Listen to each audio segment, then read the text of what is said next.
All right, ladies and gentlemen, it is now less than 24 hours away. Less than 24 hours away for every wrestling fan's dream. And I have three men that have been at the pillar of Sportswire Radio to talk about what's to happen here. In this year's WrestleMania two-night extravaganza, WrestleMania 41, of course, starts tomorrow in Las Vegas. And we will have you covered over the next hour. We'll also talk about maybe what's going on here and there on SmackDown, and we'll also talk about the Hall of Fame inductions and what did you think, what you don't like, what can we expect here coming up these next two nights. If you're watching SmackDown, we've been certainly getting the tables set, and to join me to recap and talk about what is ahead here this week, and almost a double version of the Super Bowl if you're a wrestling fan. And we'll start it off with one man that has been to WrestleMania a few times, a man that has been on this platform on site when it's WrestleMania, and this year he's on Sportswire Radio. Instead, he is the host of the Squared Circle radio show. Of course, a show that's really done a heck of a job and made quite a niche for itself. We go back with them to the days of the Pipe Bomb Wrestling podcast, going in on 4 years. 4 years that the guys have been a part of the Sportswire Radio family. And we are talking about Mr. Chris Belcher, and also alongside me is Mr. Randy Dillon, our senior wrestling analyst, the man that was trained by a Hart, Mr. Bruce Hart. And then obviously is also the host of the Hockey Fan Chat. He's here with us for almost all of the Friday night shows, and a man that's really made a hell of a name for himself in the world of independent wrestling like me, but certainly gone above and beyond that. He is also a ring announcer, hype man, does a number of different things for Dreamwave Wrestling, and he was one of the first shows to join us via the Listen Live button on our Sportswire radio show. And, of course, that is the man behind the sit-down marks, Mr. DB Broadcasting. And you hear a slew of independent wrestlers that have been on this platform. My friends, Ishmael Vaughn has been on the show, RP Davis, Rick Marcus, the Cumbrian Outlaw, some girl, Billy Starks, you probably heard of. They've been on their podcast that DB has, and he's here for the first time on the video. Boy, it's certainly taken a minute. It's been about 4 years to the day that he came on to Sportswire. Chris has been almost as long, and Randy would say the same. So, fellas, it's great to meet, and I know I see some people in the chat. I'll get to you shortly, but happy WrestleMania Eve, and good to be back with some of you guys. Tom, you got to correct something. You got two people who've been to WrestleMania. I was at WrestleMania 32 live in Dallas, Texas 9 years ago. 32. So. Good point. Forgot about that too. Well, Chris has been here on site. I'll give that's the one thing I know Chris. We talked last time, WrestleMania 39 in Hollywood. He was there. Yeah, so. Yeah, he was there. All right, so we'll give you two for the price of one. But nevertheless, Randy should remind me of that because he's been here for 4 years and he's talked about that. But all right, so it's great to be with everybody here. We'll certainly get to the chat. Give us your questions. Give us your takes on WrestleMania. I'll read them out loud, and we'll promote also some of the things that the guys have working on. So WrestleMania night 1 and 2. Maybe I'll start first with the Hall of Fame. I mean, what do you guys think about this year's inductees? I mean, obviously everybody's talked about Lex Luger. It's going to be Diamond Dallas Page inducting him. Triple H is getting in. And, you know, what are you guys' thoughts here on the Hall of Fame inductees first? I'll jump in. Go ahead, Randy. Oh, okay. I was just going to say it's just about time for Lex Luger. I think everyone's been waiting for him for the longest time to get inducted. Like, I know a lot of people wanted Sting to induct him, and I'm excited for that. The Triple H is still the strange one, but I guess if he's fine, I guess the Triple H character might be done, and now he's been referred to Paul Levesque. So I think that's the reason why he's getting inducted to the Hall of Fame. Makes sense. What do you guys think? What do you think? I think it's a great way to start that chapter close that chapter of the Triple H journey and open up the Paul Levesque journey. And I think also the longer he goes as the chief content officer, the harder it's going to be to induct him. So I think now is the perfect time to be able to do that. Go ahead and get it done. He has to be in there as a single. So I think it's much deserved. And honestly, as an old school guy that I am, you guys can go ahead and hate on me. Guys in the chat can hate on me. Fine. I'm honestly on the fence about Lex Luger and if he deserves to be in the Hall of Fame. Okay. Interesting. All right. The man is one of the greatest NWA, WCW United States champions of all time. I'll give him that. Yeah. Nobody had a body like Lex Luger in the world. He was the total package. He was the total package. He earned the nickname, no doubt. I don't know. I feel like Yeah, but they've let in a lot of guys in this Hall of Fame and gals. I mean, let's be honest. The Godfather, Rikishi, Coco Beware. So when but when they get in, I understand what you're saying is kind of the debate in sports, where it should only be a certain select few. And people have said that about my Hall of Fame, but we'll leave that at that. But I mean, I think if those names I mentioned are in, I mean, Lex Luger should probably be in. What do you think there, DB? Well, first of all, Tom, it's great to finally be on video with you here on Sportswire Radio, man. Of course, I've listened to Chris and Randy, and you guys talk a lot, so it's great to finally be here with you guys. I can say without a doubt, man, I was a WCW guy. I grew up on WCW. I fully think Lex belongs. Should have a spot in there. I mean, yes, he's probably one of the most heralded United States champions of all times. He had one of the big pushes in WWF in the Lex Express back in those days. Like who had their own bus, traveling around, and you know what I mean. And I mean, I don't know too much other than having personal buses, but you know what I mean. But I am fully on for having him in. I mean, the torture rack is legendary. It's a move that very rarely still seen to these days. It was, when it was on, it was over. When he put that on, you see dads in the crowd putting their kids in that. The moment on Nitro when Hogan lost the title to Luger with the torture rack. I mean, you mentioned the Lex Express, Yokozuna. I mean, Lex Luger.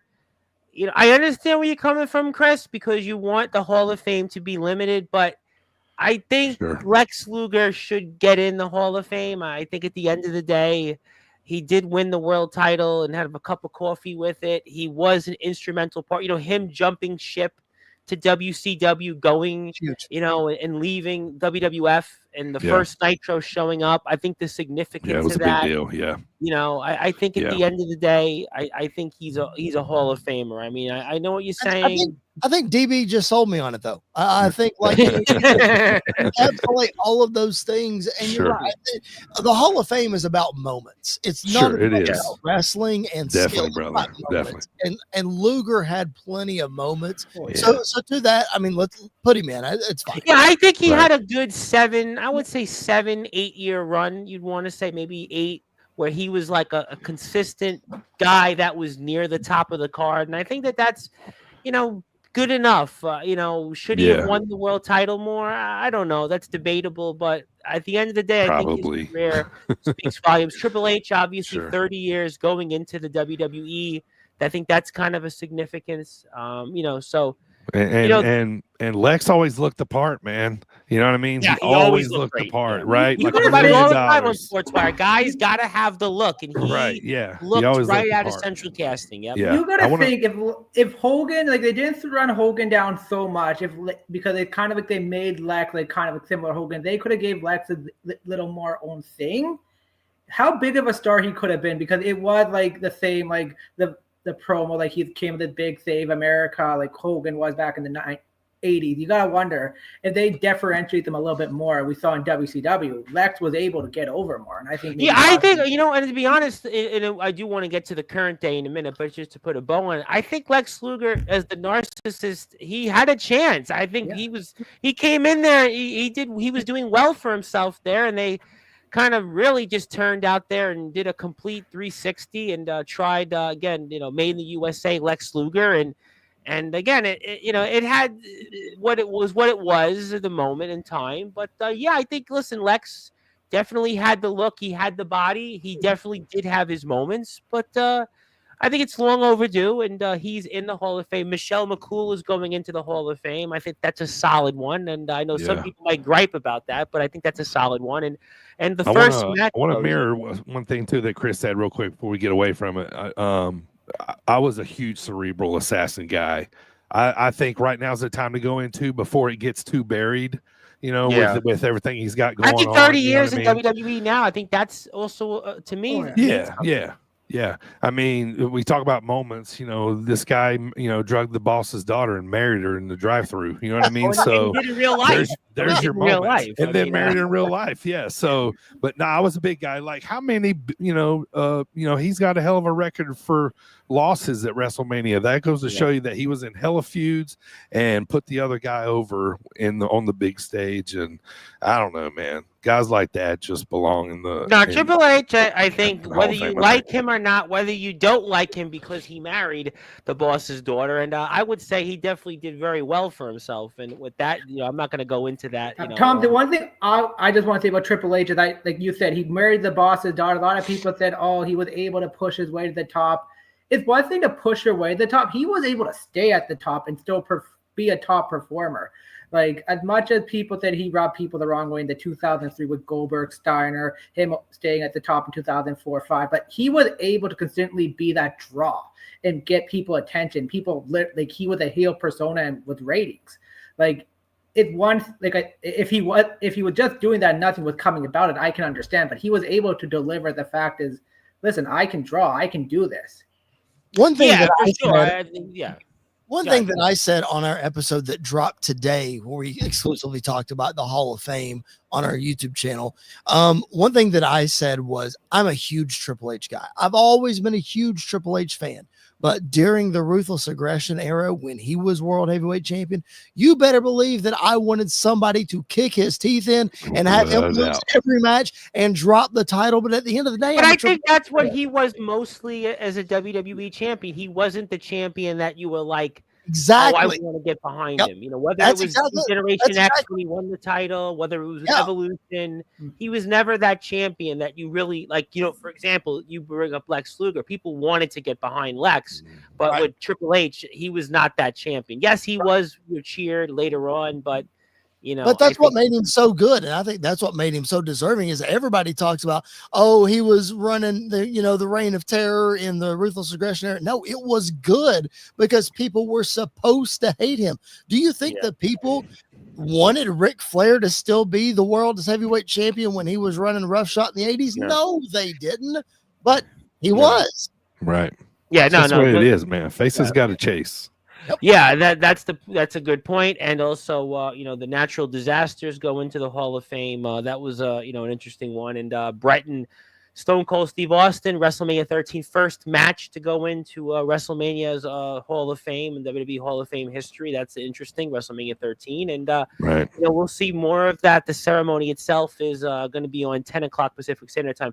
Let me run to a few comments very quickly. Shane Davidson, Armageddon. Shane Davidson used to be, now he's that guy. Would like to say hello, Zilla. Thank you for tuning in. There was the sit down marks. We'll plug the Squared Circle Radio in a minute. Cameron Cage is in the house, my good buddy. Good to see you, everybody. Also hit the sub button for our sit down marks. I'll put up the Squared Circle Radio show in a minute. And Mr. B is back, who, of course, has been here before in the past. Lex is a member of the Four Horsemen. Not many can say that. Yes, Four Horsemen, NWO, if you want to go down that road. And certainly Lex is definitely a moment guy. And congratulations to the inductees. All right, so obviously we got that out of the way. Now we're looking forward to the show, night 1 and night 2. And what are some of the things that you guys are watching for here? And I go with UDB. I know you guys were almost all but certain Jacob Fatu was going to win the United States Championship. You weren't so fond. You and the gang were about Charlotte Flair and Tiffany Stratton. I mean, so what are some of the things you guys are looking at for night 1? I think top tier to us, man, because I think we kind of like the storylines more than we're most looking forward to the triple threat. Yep. Main event. Yeah, Saturday. It's supposed to be tomorrow night's main event. Yeah. Yep. So many ways that thing can go. I'm just I can't wait to see how that one's going to shake out. I'm looking forward to Charlotte Tiffany because first of all, I'm a Charlotte fan, but I think this is going to be a good match. I think they're going to go out there and just try to tear it off because, if they're slated in that co-main event spot, why not go out there and just have a freaking excellent match and kill it? Because, what's coming on after you is super storyline driven. You know what I mean? So just go out there and have a heck of a match and like put women's wrestling, back in the forefront of, people's minds. And, they got some beef there, yes, I without a doubt, I will if there's one match that I'm super, super locked in on that 100% that I think is happening is Fatu getting the United States belt from LA.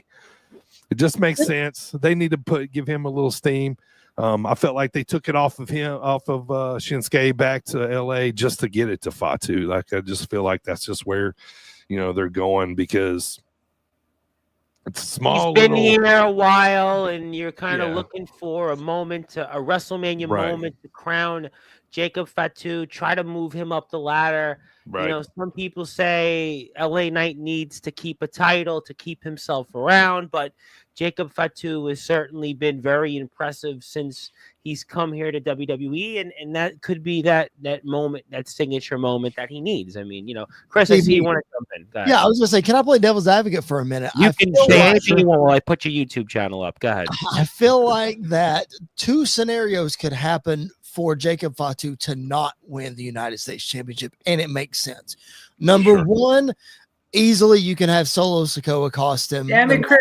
Oh, my thunder. I was going to say that. Some way, shape, or form, Solo could cost him the match, and it makes sense. Okay. Mm-hmm. I don't like that, but I get it. The one that I have been clamoring for, and it's probably not going to happen because it seems like they're going a different direction, but I would love for them to add Randy Orton to this match to make it a triple threat. That way LA Knight can pin Randy Orton, keep the title. Jacob doesn't get hurt by it. And you're looking for a match with Orton. You're looking to put him in something. I would say I would rather put him in that than have him in an open challenge against Rusev, which is what everybody is saying. Rusev open challenge? Right. I mean, that would, I would say that would be putting a lot of, like, they got a lot of stock in LA then, if that came around. I honestly hope they don't insert Randy. I hope Randy comes out and it's like an open challenge and, somebody like Aleister Black comes out, or maybe you mentioned that, I think, Nick Aldis. Like, I'm going to say this much for the Nick open challenge. It's the only opportunity here to get, if you want to put him on a match, sure. This is it. Like, this is whether he wins or loses. It's if you want the world to see what Nick Aldis is all about, the performance, this is it. It's on a silver platter. I would hate to say, I hate to say it, as we're here with DB Broadcasting, Chris Belcher and Randy Dillon, of course, the Sportzwire Radio guys here with our special Sportzwire Radio preview show. We'll have a guest come by in a little while and give a few thoughts in the meantime. But my name is the Reverend Tom Bryce, your voice, figuratively and literally, where all wrestling matters. Give the guys subs, like, share, and subscribe to us as well. But I would hate, I know there's Rusev fans out there, but to me, he hasn't done anything relevant in years.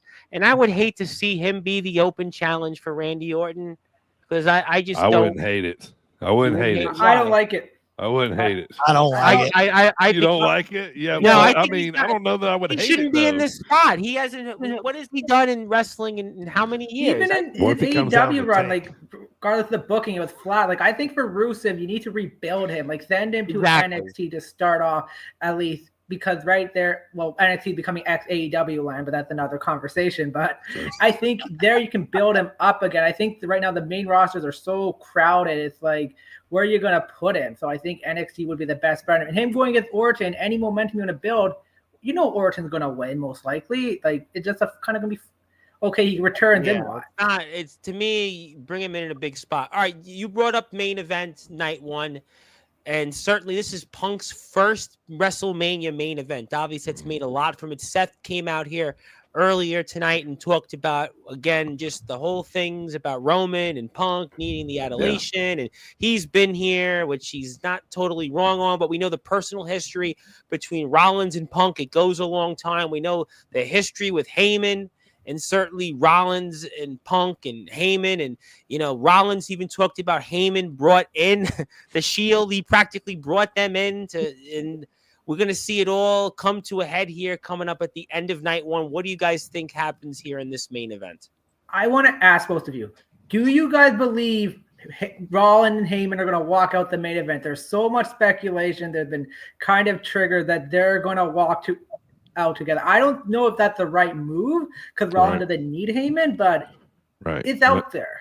Yeah, let me tell you why I think that's going to happen. Punk could still win the match, but Heyman walking out with, and I said this on my podcast too, or Heyman walking out with Rollins. Okay, so I feel like the deep-seated issue here is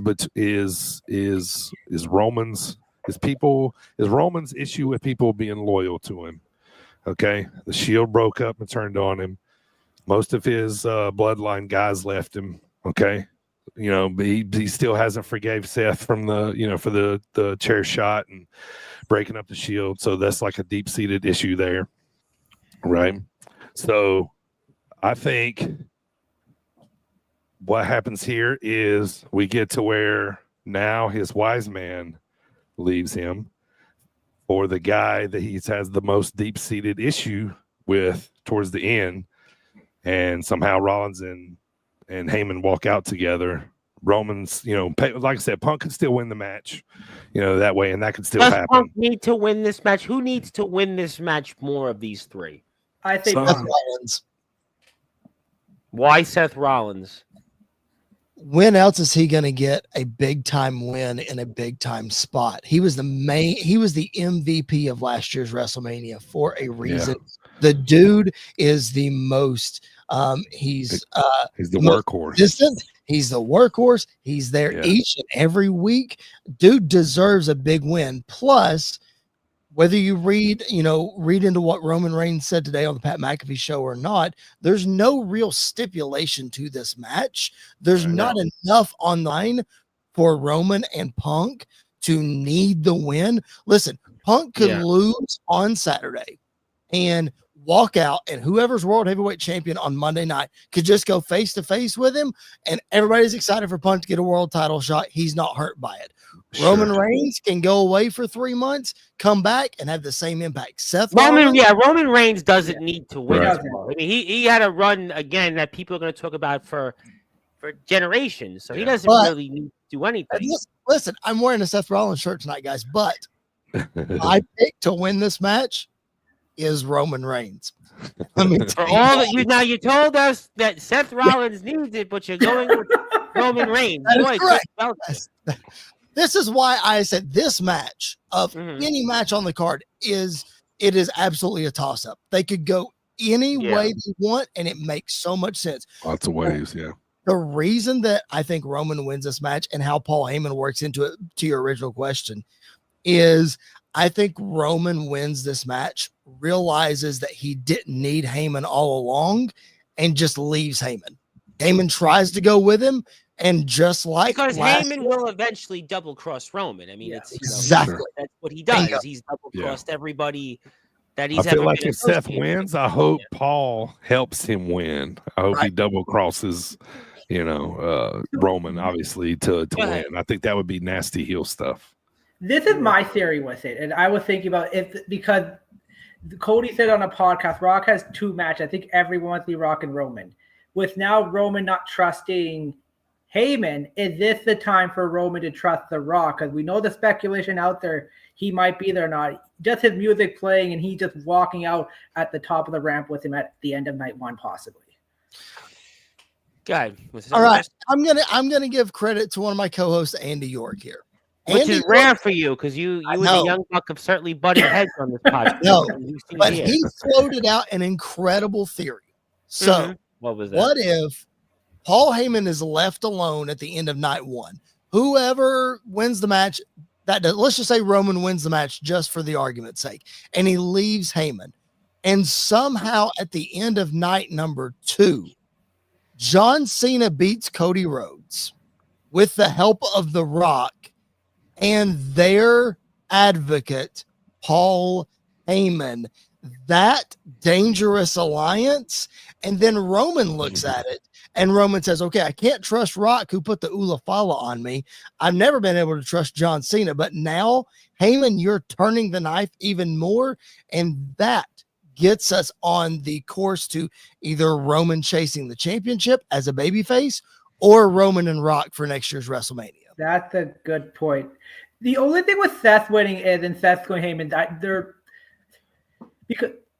I've heard that the group and like they need because Seth joined this group of Rock and Cena because I see that happening is both these guys are part time. They're not here. You need someone to represent the group, and Seth might be the guy to do it. It's true. Seth, it's fascinating. I mean, Seth joining people that he really though doesn't mesh with. A group he doesn't mesh with. He's kind of fought against them in some way or another. But he fought against the Triple H back in 2014. Remember, with joined Triple H. Yeah, he did. Right. And I said this too. I feel like we're getting to the end of the revolutionary, all that this Seth Rollins gimmick right now. I think it changes, if he goes with Paul too. So keeping Roman a face throughout all this, I think, is the only way to go. The only way they need to walk out of this one way or the other going into next year, whatever, or next few months, whatever break, if he's taking any, or that kind of stuff, because Roman's so hot right now. Like we just, it's just so funny how much, just in love with him everybody is versus he's just got such a mystique about him. There's no question that mystique is there. And, where people obviously we'll have to see what happens coming up tomorrow. And I did want to ask, does Jey Uso win tomorrow? Does he win the big one? Does the Yeet move get him a championship? I know Randy and I, we spoke about this last week, but what I know you guys have talked about it both on your pods, and what are you guys thinking here? I mean, I want to see Gunther keep it. I mean, not all the baby faces can win. Not everybody chasing on, between Saturday night and Sunday night. Some of these guys are going to have to lose. Somebody's storyline is going to have to keep going. You know what I mean? I kind of feel like this could be one of those, where they kind of pull out the rug up from under us and, let Jay keep chasing another year like Cody did, when he didn't win the first time, maybe, or something. They could still sell a ton of Yeet shirts. Like, come on, they could still ride that train for a while. So it wouldn't be surprised if me, but making me choose, I think Jay's going to win it. Yeah, but I think it's a quick run. I don't see any depth in it at all. But I agree with you, TB, because one, going back to the match they had a Saturday Night main event, you can't. If Jay keeps losing the Gunther, like, you can build it up, but eventually you have to get. There has to be a payoff for it. You give Jay the payoff and see what he does. Like, we saw him with the IC title, it was only a short run, and I think that was more of a test. See, okay, does it fit? And this can truly be okay. Let's see how he does here. But it's like you're building him up to be that main eventer, and you have to give him a chance to see can he run with it or not. Yeah. Yeah, I don't. And Solo are in the ring, closing out SmackDown. In case you guys care, so. Well, no, I think we have a face-to-face, right, with Cena. Yeah, with Cena and Cody. They still have. Oh, that's right. Okay, I thought so. Yeah. What do you think, Chris? What do you think? I think Jay is the only answer here. I really do. If he loses here, he's going to start losing credibility.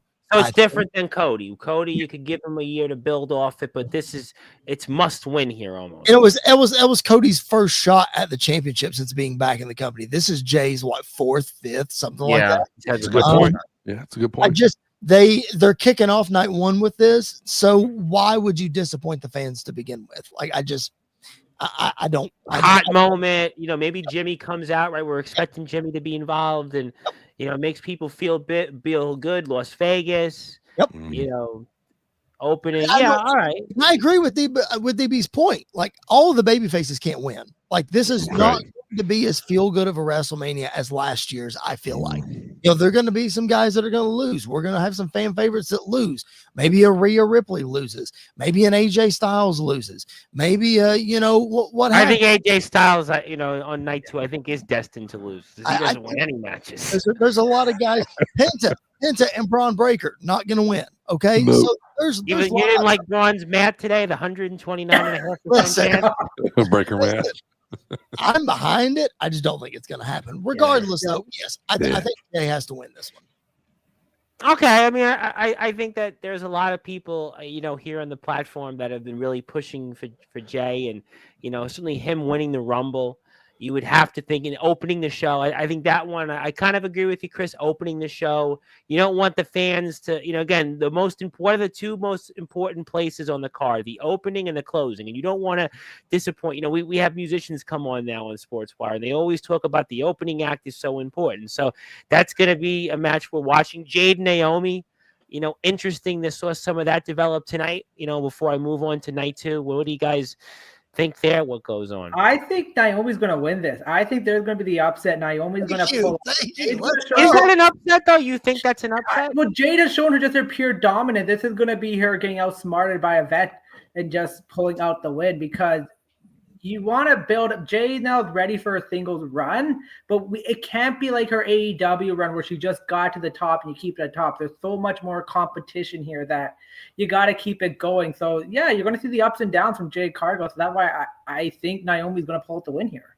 What do you guys think? It looks like they have more beef with Bianca than each other, honestly. Is what it kind of looks like. Like, it kind of looks like she should be in that match. You know what I mean? Which is why this match ties into the night 2 match with Bianca, because I think Naomi wins here, and I think Naomi helps Bianca win at night 2. So really? Okay. So they were in it all along together, and then ultimately you said that. I think you said that on the Squared Circle Radio. You said that a month ago? I remember you talking about the possibility of Bianca turning, which, for you guys kind of debated that. It kind of, she's in the John Cena territory of years ago. I mean, would they pull the trigger on that? I mean, she did get a mixed signal tonight. If you were watching the show, it seemed like the crowd was kind of mixed for her. So you think that? And let's point this out too. She's had that mixed reaction since Elimination Chamber. And if you notice, go back to Elimination Chamber. Her and Naomi are in the match together. They're both wearing white gear. Jade Cargill comes out wearing black gear. Okay. The next SmackDown, it's reversed. Naomi, Bianca are wearing black. Jade's wearing white. Every appearance of Bianca Belair since Elimination Chamber, her gear's been black every single time. So I'm just saying, I think they're telling a story with this, and maybe she's not this full-fledged dastardly heel or what have you, but you guys talked about that really Naomi had reasons to do it, and she wanted to show that Jade was the one wrong all along, and Bianca would see it. Yeah, I mean, it's kind of like to Randy's point, that'll really help Jade's singles run and push. You guys should be the one. And Chris, the other thing I want to add, Bianca's involvement in this triple threat match, like her involvement of Io winning the title, her thing with Rhea, like it's not like kind of clean. Like she's been like it's heelish things she's been doing. Like it's very small and subtle where you're just like, wait, Bianca's doing that? Well, you know what? That's a very good point. I hadn't thought of it in that regard. And let me get to Mr. B. Never trust The Rock. He's only in business for himself and what's best for him. Well, I mean, we'll see if he shows up. I think that's the big question, the $1 billion question. And we're here with the guys. We're here for a little while longer with them. I know DB's got to run. We'll see about Chris and Randy. But have somebody say hello here in about 5 minutes. But we're talking here WrestleMania 41-hour preview show here. Kind of the first really done here of this kind here in a long time on Sportswire, right? And if you're here, please give the guys a sub. We definitely appreciate that. Okay, and we'll certainly get to that. But if you're here on Sportswire Radio, definitely check us out. And let's talk about night 2 then. Obviously, some other things here. I think somebody mentioned AJ Styles and Logan Paul, and I guess why? Well, I guess Logan Paul has to have a moment. And does AJ Styles ever win a match again? You want him to, but like I think there's like the last one. You need Logan like.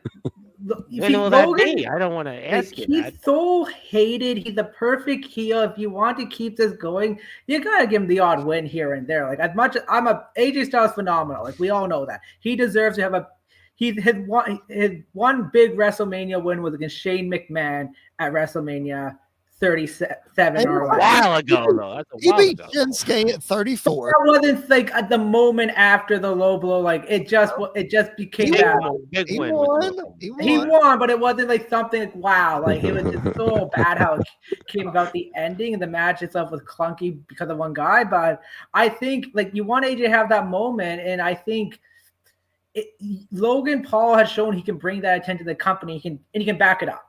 I think that's the reason why. Yeah, we talked about this, and I know both of you guys have brought this up on your pods. I mean, on the sit-down marks, you, DB, Primo, and AJ and Michael, when he's been on in the past, have been kind of mixed on Logan Paul. You, Chris, and Andy and Jared have certainly been very opinionated on that. I kind of get mixed signals. Some people, I remember one girl I used to talk to told me once in the street, "Don't you dare mention Logan Paul." Logan Paul and everything he said. And I'm like, okay, well, I'm not really a big fan. I could go either way, but Logan Paul does get attention. He's got a big following. And I mean, he has shown in big matches that he can hang in there. Yeah, he's probably the only YouTuber, that could, headline a crown jewel in Saudi Arabia or wherever it was, and the only YouTuber period that can go out there and wrestle. So and I mean, his matches are exciting. Moments. Yeah, I mean, his matches are exciting. Kid can go, especially for not knowing or not being in the business, for so long. I think most of the people hate him for outside of wrestling reasons, or but otherwise he does pretty good heel work. Everybody's going to be rooting against him against AJ, obviously, you know what I mean? So, he's got that heel spot locked up. So, yeah, not all the baby faces can win, man, and AJ's losing here, I think. Well, he's got a contract still, at least. He's got a contract. Yeah. That stage of the career, Yeah, and almost in a way, I kind of feel like, I know some people might get mad at me saying this, but Punk is also in the second stage of his career. So just for a minute to go back to night one, shouldn't that mean Punk shouldn't win either? Punk looks more motivated, if you ask me. I mean, obviously, right, Punk's got history. He's got first main event. I got that, but WWE doesn't usually like to give wins too often to guys this old on their birth certificates. I hate to discriminate against age. I think it's with the story and what direction they're gonna go with it. I think Punk winning the story, like Chris said, the direction he can go with it, and especially if Heyman double cross him with Seth or The Rock comes out, like there's that direction Punk can go even with the win. AJ winning, what the direction he goes with. It's just like, I don't know where you're going to put him. You're going to put the IC, can he go back to the world title? It just seems a little mucky. Where Logan winning, okay, Logan, that bad guy where, oh my goodness, this guy, he's going to become a champion. What the heck? And the fans hate it, but it's like, you don't want to see it. But at the same time, like, you're cheering against him to see it. Yeah.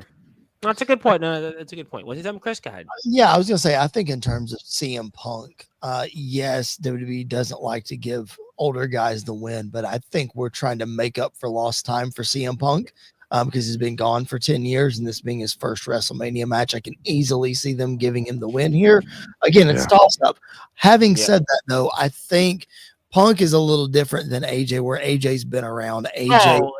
Punk is way different. Listen, I love AJ Styles, but CM Punk was a generational champion. I think that's very, very valid. But the age, we talked about. You want some DB guy? I was going to say, CM Punk comes from an era too where, he went through a lot of generations. The WWE seen him. The hardcores of Ring of Honor loved him. The hardcores of the independents of Midwest absolutely he was loved in the way back in the time machine. So AEW Marks loved him until he got beef with the Young Bucks. Let's just put that out there as well. He's crossed a lot of generations. You know what I mean? So. And I think too, we're in an era where Chris mentioned, like, it doesn't usually push the old guys to win the championships. It's like, I think they follow storylines, but I think we're very, very, very much in an era now where they listen to the fans more. I think you guys have both. You guys have both talked about that on your podcast. I mean, you both have talked about that. I'll put the link up there in a minute for it. But I did have to ask you about another match, which I know they kind of you know, some people have kind of maligned it a bit here, but Damian Priest and Drew McIntyre. Listen, I'm going to kick this off low key. Yeah, This low key. match I'm looking forward to the most at night number 2. Really? Yes. Really? Like, Really wild, right? I'm clamoring for Cena and Cody, obviously, but yeah, we're going to talk about that next. Priest and Drew, I really think that in a professional sense, they both really need a win. But on a personal level, they both have a lot to prove as well. Drew McIntyre arguably being Superstar of the Year in 2024. Damian Priest having his first world title run in 2024. These guys, they've read the crap online that Drew McIntyre has to downgrade and wrestle Damian Priest. Oh, what is Damian Priest doing in this spot? They all know what's coming. They have a whole lot to prove. I think this match is just going to be incredible. I'm looking forward to it. I'm with you there, Chris. I think this is a sleeper match where one is a street fight. Both these guys know they can put. You're going to get all the toys. They're going to get a lot of spots and stuff. Like, I think this people are really going to make, wow, that was actually a good match. Like, I know the story itself has kind of been like blah, but I think the match itself is going to surprise people how it really is. Me too. Outside of triple threats, are there any gimmick matches on the first? None. This is the only one. So why not blow it out, right? Like, why not? Because, you know, they can do this Sin City street fights. That basically makes, you know, no rules, everything legal. Yeah, like I think we're gonna be like, all right, let's just go out there and just kill it. You know, I think they are, but I definitely like Drew here. Okay, I mean, obviously, we'll certainly see what happens there in that match. You know, Drew McIntyre obviously was, you know, a lot of people didn't want him to re-sign with WWE, and you know, he winds up re-signing, and we'll see what happens there. And again, women's title match. You guys think that Io Sky keeps it? I think Bianca's going to win it. I honestly, like, it's either going to be her. Io has a small chance to retain, but I truly believe Bianca's going to win. Rhea does not need another title run. You got to really build her outside the title and see what else she can do. But Bianca the one needed, especially if they're looking at this kind of heel, this new attitude. Like, you even see her attitude now. Like, it's different. So let's see what she can do. It's been a while since she's been a champion. Yeah. I'm gonna take Bianca as well, but I wouldn't sleep on Io only because they have made this storyline to make her feel like an afterthought.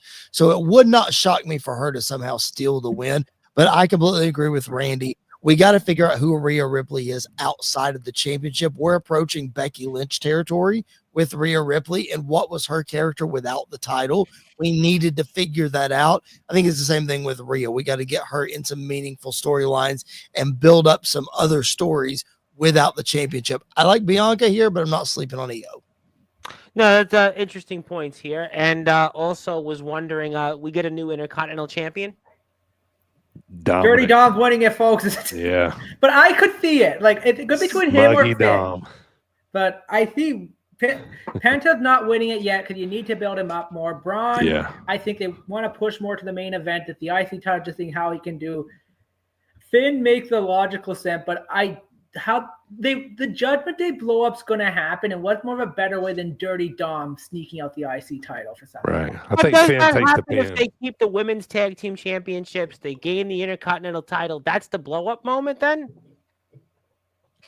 That's the moment. I mean, I think they, to Randy's point, it's more of a Liv, Dom, and Raquel split, and then Finn is sort of pushed as a babyface. I don't know. Yeah, Finn's another one in the second tier of his career. I understand what I'm you're saying. okay with Dom winning, but my pick is Finn. Like, I think Finn needs the moment. Finn needs the credible win on the big stage. You can continue playing this up because, hey, everybody wins when Finn wins. And I told you guys and blah, blah, blah. And to me, that causes the split more than Dom winning the title. It's Finn on his high horse and everybody finally just being fed up with it. Yeah. All right. Well, we'll certainly see. Was that one more thing? I was going to say, yeah, I think we see a big spear on Finn or Penta, vice versa. Something happens there. Dom sneakily steals that thing. That's the one. After But the spear, Finn, and I feel more like he a runs Christian out with it.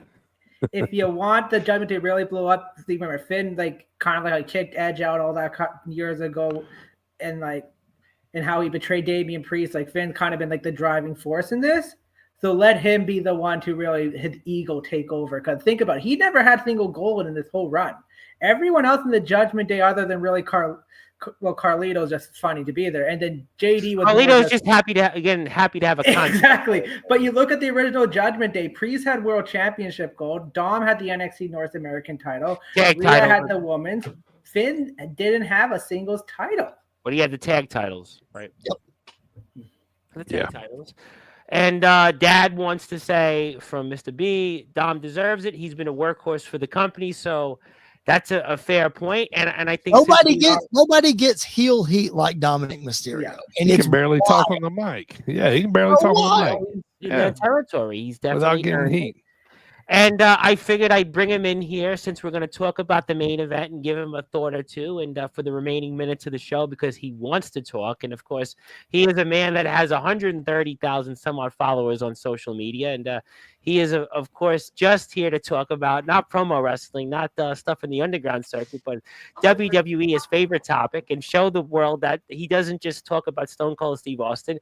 His name is the Nemesis James Taylor. And Mr. Taylor, long time no speak, and how are you? I'm all right, Tom. How you doing? Are you on site from Las Vegas? Are you going to be there because you have 130,000 followers and you're getting a ticket in? It's free. The prices are dropping, James. Now's the time to go. I sure wish I could have went this year, but unfortunately, the tale of the tale is that I wasn't able to. So no, that's okay. Well, you know what? I wouldn't go anyway. But if I do get a ticket, I'll give it to you next year. But I've only been to 2 WrestleManias. I wanted to go to this one real bad, but I didn't get to. I wanted to go to 38. I didn't get to. I know you wanted to be there. Back in New Orleans next year. I've been to 17 and I've been to 25. Those are the only 2 I got to go. It was right in the friendly confines of you back in 01. And of course, you mentioned that previous one a few years ago, which certainly had a lot of meaning to you. But we're talking here and we're about to talk about John Cena and Cody Rhodes. I'll give you a thought toward some of the other things here in a minute. But so what do you think here in this main event? What's your overall impressions of John Cena and Cody Rhodes? And what do you think Cena does it, breaks the record, or maybe Cody hangs on and continues to show why he's got the fans behind him? Sorry, James. I'm going to say this quickly with John. Cena needs to win because we need more of this heel character. If he doesn't win, then what was the purpose of this turn? I'll pass it back to you, Jim. I just want to say that. I actually agree. I actually agree with that statement. You do? I believe that John Cena, the ultimate thing for his heel turn, I mean, the whole purpose of it was for him to join The Rock and turn on the fans, because the fans have always been for years those 5 famous words: "Let's go, Cena. Cena sucks." And he's got to use that for his mentality. So now here he is, his last run. He said it in that press conference after the Rumble. What's best for business is for him to main event WrestleMania, and what's best for business, I think, is to win the 17th, make history, win his 17th world title, piss the fans off, maybe make them love it at the same time, give them a show for his final WrestleMania. The last time's now, right? His final WrestleMania, that's what everybody's going to remember. His last WrestleMania, he won a record-breaking 17th World Championship. What's going to happen now? And I think it's going to be a hell of a thing. I'm looking forward to it. Really just depends, though, I guess. What do the rest of you guys think? Yeah, I mean, I think it is big for Cena here to win. I feel like it's too simple, though, just for Cena just to turn heel and be in the main event and then win it. I feel like there's probably going to be some storyline seed here with The Rock, because I think The Rock's probably going to. I mean, The Rock's was his bigger rival, bigger nemesis. I feel, I don't know. I just smell I don't know. I'm going to throw it out there, like I said on my podcast. I just smell like a double turn here. Like something else, Really? I mean? Like, a double turn? I mean, we're going home on Sunday night of Mania. Being inducted for their match, so you're saying we're going to go the other way around, kind of like. I'm saying it just seems too simple for Cena just to beat Cody clean, and you know what I mean. Oh no, it ain't gonna be clean. Yeah, exactly. Right. I figure like The Rock's gonna be involved or something, but I feel like I don't know. It just doesn't seem that simple. Like I just feel it smells too fishy to me to not have, some sort of other storyline that keeps him going through the rest of the year. And he could win it at SummerSlam or another one on down, somewhere on down the line. I We got was going plenty to of ask. time. So Got plenty does of time. Cena, if he loses tomorrow, can he still go to 17? Can he still keep his character Yes. going? He can. Yeah. Well, I think definitely you got to look at one of the driving factors in my prediction in this is looking at all of these dates that John Cena is advertised coming up over the next couple of months. And it doesn't make a lot of sense to me for him to be advertised and not be champion. It seems like that they need to continue to drive home this heel character or to DB's point, like there's a lot of shenanigans at the end, and maybe Cena is still chasing this championship throughout this run. I'm not ready to see Cody lose, but I also know, let's remember Cody's had almost a year, right? It's about a It's year. over a year. Yeah. But But as Tom said, let's remember this is not only Cena's last run, this is his last WrestleMania. He's wrestled in so many WrestleManias and been celebrated for so long. This is it for him. So it's going to be a spectacle no matter which way it goes. I'm excited for it. Is Ric Flair in the building tomorrow? He won't be in the building. No. This is my prediction, guys. The reason Cena's gonna win. Now, Rock's gonna come out. Austin will be there somehow, whatever. But I think the ultimate conclusion of this is for The Rock to take down Cody Rhodes, and the only way he can do that officially get the title off him. So that's why I just want to go back to one thing though. You said Randy Ric Flair's not in the building now. He's still under AEW contract, and Tony Khan said no. He's still under contract with AEW. Apparently, Ric Flair did a podcast, and he said he's still under contract. He will not. Yeah. Wow. Okay, because that was going to be my question. Because for Ovechkin breaking the record, Gretzky was in the building, and they had a moment. Yeah. But he wants to be there, but he can't. So going back, Rock's ultimate goal is to make Cody miserable after ruining his main event. And he knows as long as the title, he can't do that. It's going to be hard. He takes away the title. Something's going to come up, whether it's Seth, whether it's Roman, just someone's going to come out and it could be someone random. Like they're saying Jey Uso, I doubt it, but just something. The Rock learned from his mistake from last year when The Undertaker came out.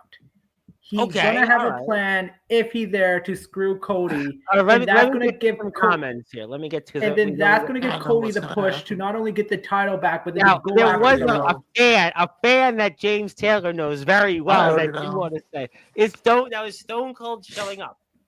Yeah. He was on the Pat McAfee show today. He was on the Pat McAfee. So now that's great.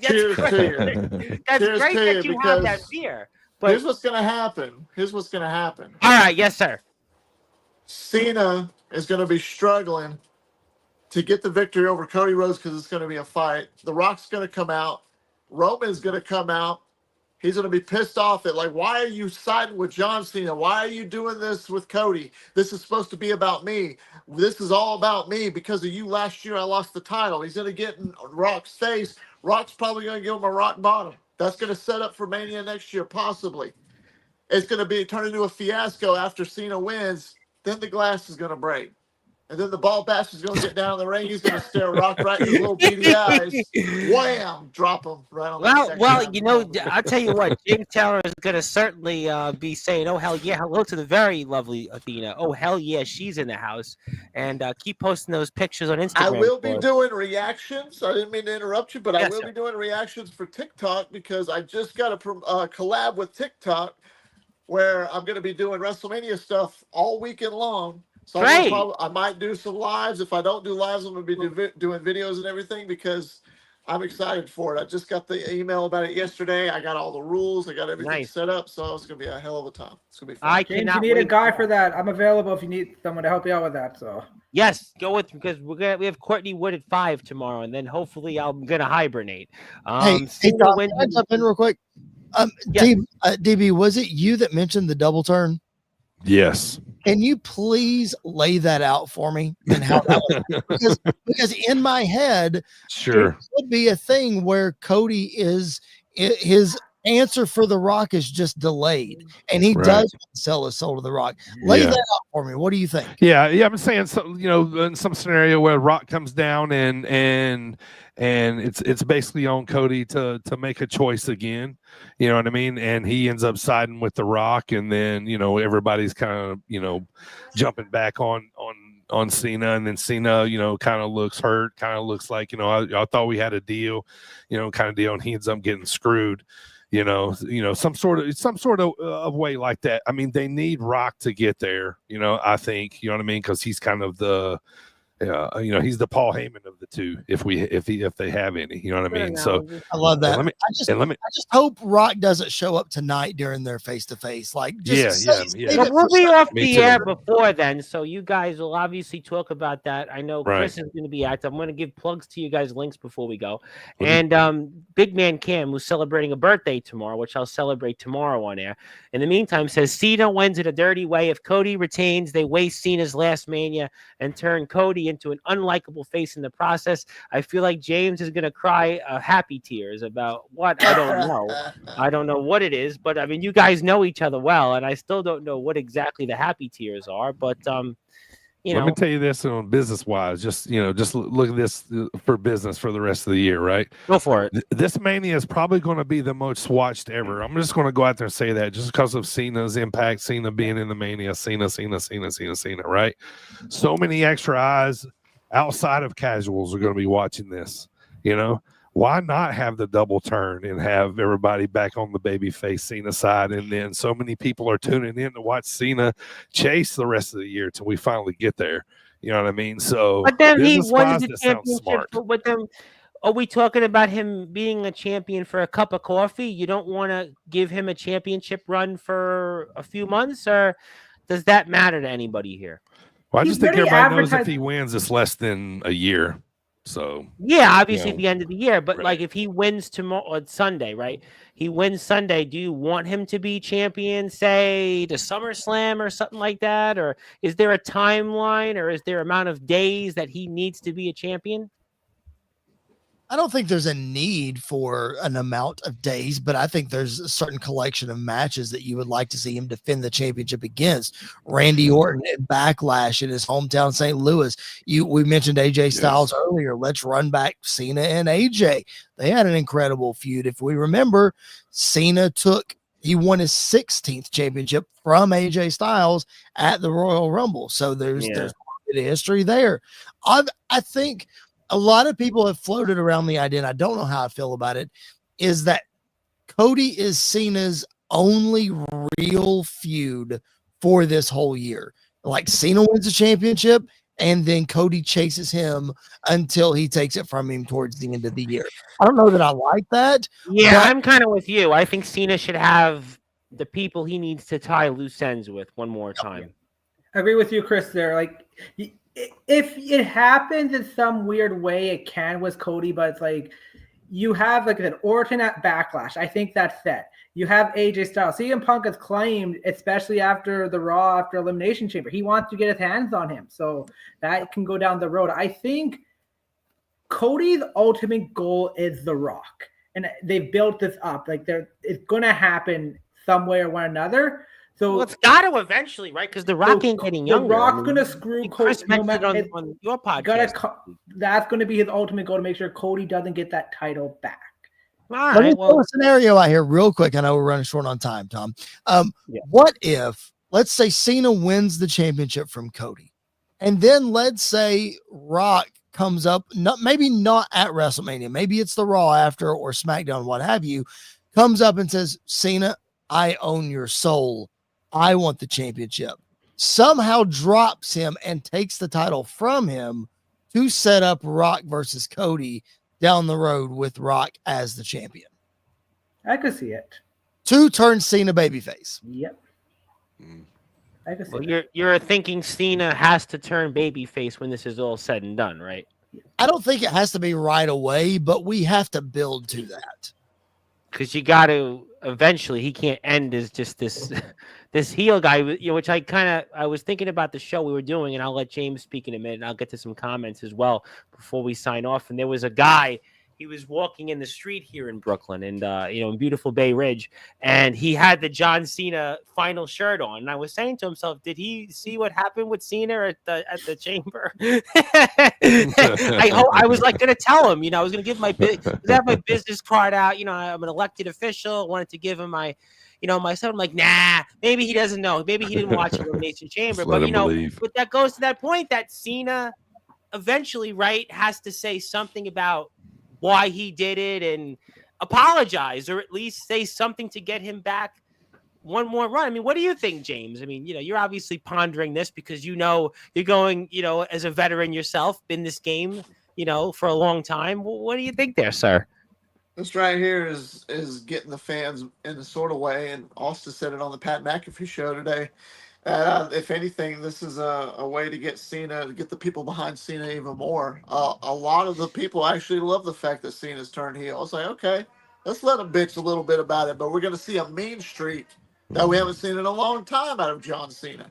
Yeah, I think honestly, he should win the title, and how he wins it, I don't know. Let it be dirty, let it be a heel like whatever, but then maybe, to what some of you guys are saying, there will be somehow when Cena turns back, it'd be a Rock Cena 3, because we never got that rubber match out of them. We got a 1-1, right? 28 and 29, but here we are years later. We ain't never had that rubber match between them, so that would be interesting. But if you go to Cena's greatest rivals, I think one of two candidates fit that picture, and that's going to be either Orton or CM Punk. And I think he needs to wait to save those great big matchups, those face to faces again towards the end of his run. I agree with his great bow out in my Punk eyes. Certainly, is here. You got to have that. Orton, obviously. I mean, Chris threw in AJ. I mean, you could, although I said it before. AJ was good. You can argue with the fact that Miz and him were pretty decent together, but honestly, I think the Miz though was. His greatest rival, in my opinion, is Randy Orton. Well, the one you're missing that we know again is an AEW is Edge. I mean, if that's who I was thinking. Yep. But unfortunately, another clown that's in AEW. Well, what if? I don't know. He's not coming on Sportzwire, so I can with AEW. Maybe some of y'all keep up with AEW. I don't. Is Edge's contract up, or is he still full time? He still has. He's gone on record and said he's retiring at the end of this contract with AEW. Like, I don't know how real that is. Not everybody's retiring, obviously. So but what has he got? Another? Is it another year, or is it? I believe it was 4. I believe he's got it rest of this year and next. And right. So that would have given him about 1.5 years, right? Because he's and then the time with his injury on top of that, if they add that on time, is going to be a lot. You're talking 2 years. Yeah, he ain't coming. I wish it was up, because my dream scenario for Orton would be, I don't know if y'all talked about it already, but him calling out somebody, and whoever's going to accept.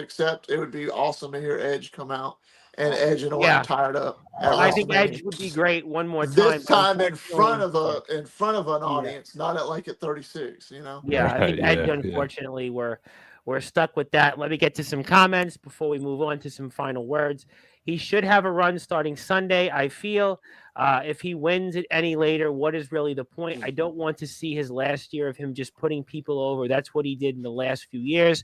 Yeah. What better way to do that than giving him the title? Makes him the main target to get all the matches that we want: Orton, Styles, Punk, Rollins, etc. Of course, Darkron, of course, your right-hand man, James, of course, would be here to support you. Your right-hand man wouldn't be anywhere else, and we love our right-hand man, your right-hand man, the host of the Dark Chronicles, and, it's really your right-hand man. He would like to give me a right hand for saying that I was his right-hand man, but I'll move on. I would hate to see Rock be champion again, to be honest. Yeah, I don't think that's going to happen.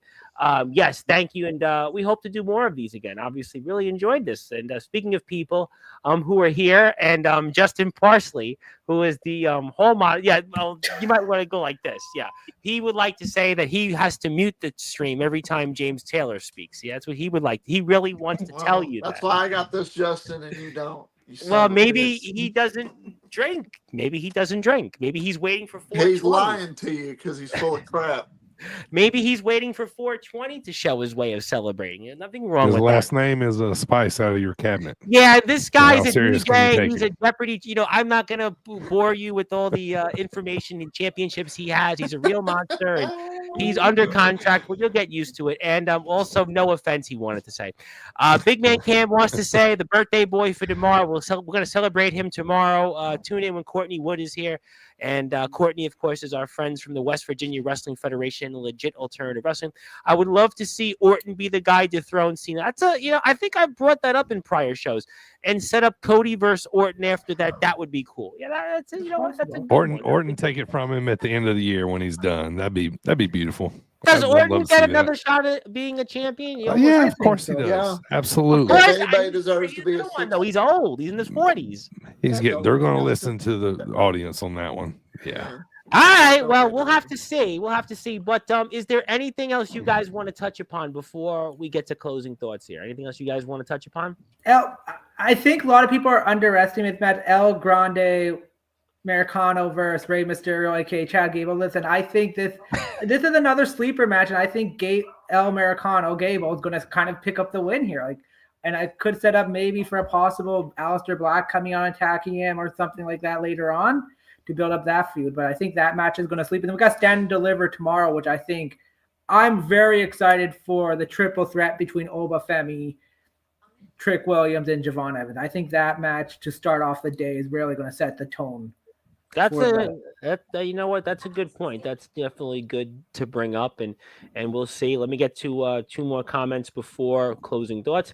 Orton is in great shape, but the birth certificate doesn't lie. And but yeah, he does look great, and maybe the time off helped him. Good point. El Grande Americano is almost, mark my words. Okay, well, almost. I mean, certainly, I guess never say never, to quote you, James. I mean, to quote you, never say never, I guess, And, I didn't get to chime in real quick on the triple threat for tomorrow night. Who do y'all believe is going to win? We were talking about that. Some people felt Roman could win it. Some people thought maybe Punk gets his moment. Rollins comes out with Heyman, and, obviously could make a case for all three of them. I really see it leaning more towards either Roman or Punk, and for some reason, about 75% of me is thinking Punk's going to win this one, because traditional wrestling, if you really pay attention, because I've always watched my whole life, but Monday Night Raw, Seth Rollins had the last laugh. Tonight, Seth Rollins had the last laugh. So it's only fitting that either Roman or Punk wins. Roman's been winning and winning and winning. This is Punk's first big-time WrestleMania back in 11 years, really.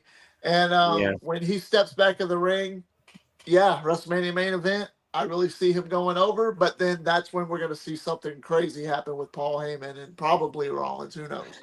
Well, that's my prediction. Well, the birthday boy is, soon-to-be birthday boy is fired up. Never say never, kid. And you technically are his employer still, winking a nod.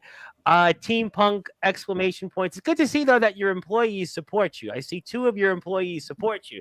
I was hoping Jason Storm would show up, but maybe he's busy with the Japanese press conferences again. But Roman is stale. He might be. He said he was to me last week. Roman is stale. I love Rollins, but I want to see Punk win. He's the only one not to win a main event. Yeah, I mean, that's the point that some of you guys made, and we're going to see. It's definitely going to be a great show, and we'll get to some closing thoughts here right now. Randy, I go with you first. I pass the baton to you. Anything else you want to plug, share, or say? The floor is yours. Perfect. Chris, great to see you again. Same with James Taylor TV. Great to meet you. I'm just listen. Triple H made this comment earlier. You have your critics who just argue, and then you have people that you want to watch the show.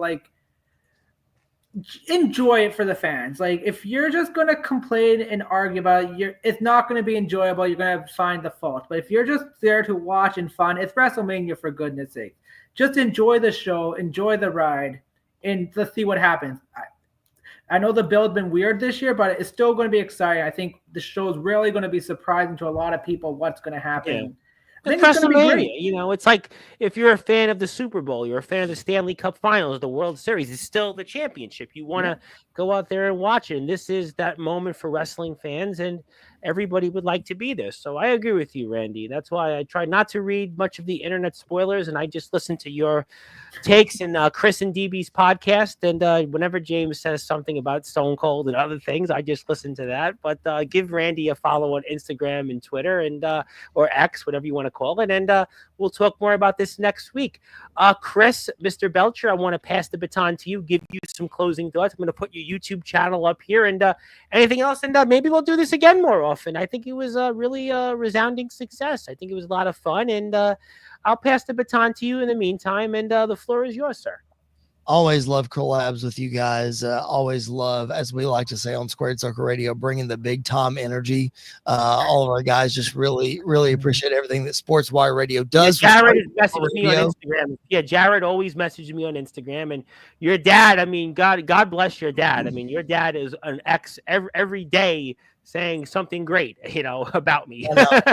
I know. I mean, listen, Sportswire Radio has done a whole lot for our show, and we appreciate it. You see it there on your screen if you're watching. If you're not subscribed, just come hang out with us. We're live every Monday night. And we play it via the listen live button on the radio here. And we're here all the time. So come join us on the YouTube channel. We would appreciate it. We'd appreciate your comments in the chat. We love interactions just like we've done here tonight. It's a whole lot of fun. Listen, wrestling is in the best place that it's been in so many years. And Randy said it best. Like, let's just listen, or let's just watch and enjoy Wrestlemania for what it is. Let's just have fun. Like, the build maybe has been lackluster, but just like NXT TakeOver, just like the other pay-per-views, this is going to be one that we're going to talk about in a huge way. I feel like all of these matches are top-notch matches, no matter how the build has been. That bell is going to ring, and we are going to be entertained. I am very excited. And again, can't thank you enough, Tom, for bringing this thing together. Absolutely. No, I'm excited too. And before I get to DB, I want to say hello to my buddy Barry Gutman from the friendly confines of Brooklyn. Barry, we got to talk on Facebook. It's been a while. I hope to see you on the platform. Hope you doing well. And we'll definitely talk maybe when I get off here in a few minutes. And I just keep showing up and people keep tuning in. And that's why I'm almost at 1,500 subscribers. So, that's why we're at that level. And as two of my former employers used to always say, I have to show up in the community. And that's what I do. And I will continue to do that till I can. And maybe that's so. DB, my friend, let me pass the baton to you. It is so good to finally see you here on this platform. It is so good to see you on video. It's been about a year and change since I last saw you. I was on your podcast, put you in the Hall of Fame. But in the meantime, let me pass the baton to you. Let me give you some closing thoughts and anything else you want to plug, share, or say, my dear friend. Yes, sir, man. Obviously, we've been with you since the beginning. So, you've done tons of work. You were on a Zoom with Dave in the UK to convince you and to come to the podcast and the platform. And Dave was nuts, but you stuck with me. And, you're killing it in Dreamwave and everything else you guys do. And you have like really reputable interviews. You're almost like counterparts of mine. You guys every week. Sometimes I even see you now 2 and 3 times a week now doing interviews. It's great to see, man. Yeah, we're trying to crank out more content, man. And and Sportswire Radio is a lot of part of our success. And and probably the best the podcast has been is the last 6 months. We're getting a lot of attention now. And a lot of people you guys have gotten finding out about the pod. You guys have gotten 600 plus subs in the last few months. You remember it was like when I came on, it was you. When I came on, you were at 120 subs. Now you're at 900. It's amazing. Yeah, algorithms are crazy, man. Like I learned about them and how to word things, and all of a sudden things are changing, and people are finding out the pod, and it's fantastic. It's great, man. You're a big part of that. But talking about this weekend, man. Yes, the lackluster build up, man, but you look at both of these cards for Friday or Saturday night and Sunday night, and wrestling fan, casual or not, I mean, both super big main events both nights. I don't see how you can not be excited for this card this weekend, and I'm looking forward to it. Yes, I'm excited to just hang out, watch it, see how it all plays out. I love how both main events, there's a lot of things that can happen, assumptions that, can be made there. So, I think that's exciting. I think we're all going to have a little bit of goosebumps on Saturday night and Sunday night when those main events are walking to the ring, because we're going to be like little kids watching our TV to see what happens, So I'm fired up right now. Cena is coming to the ring to talk to Cody, and now I feel like it's Mania weekend. So thanks for having me on. Great to meet you guys, and great to see you guys finally We'll again. do this again. We'll definitely do it again. Yeah, absolutely, man, absolutely. And we got to get some of you guys on your podcast. I'll come on yours. But thanks for having me on, man. I get asked so many times to do people's podcasts. I was on a conference call with an indie wrestling podcast. I'm like, I can't, man. I get way too. I'm like, I just would love to come on, but I can't. But I'll certainly forward you people, and I can definitely do that. And we'll do that when we're off the air. James, I'm giving you the last word tonight. You got anything else to say? And what? Or give me a hell yeah. No, just give me some better closing thoughts than that. But you got the last word tonight, my friend. That's real cute. I appreciate it.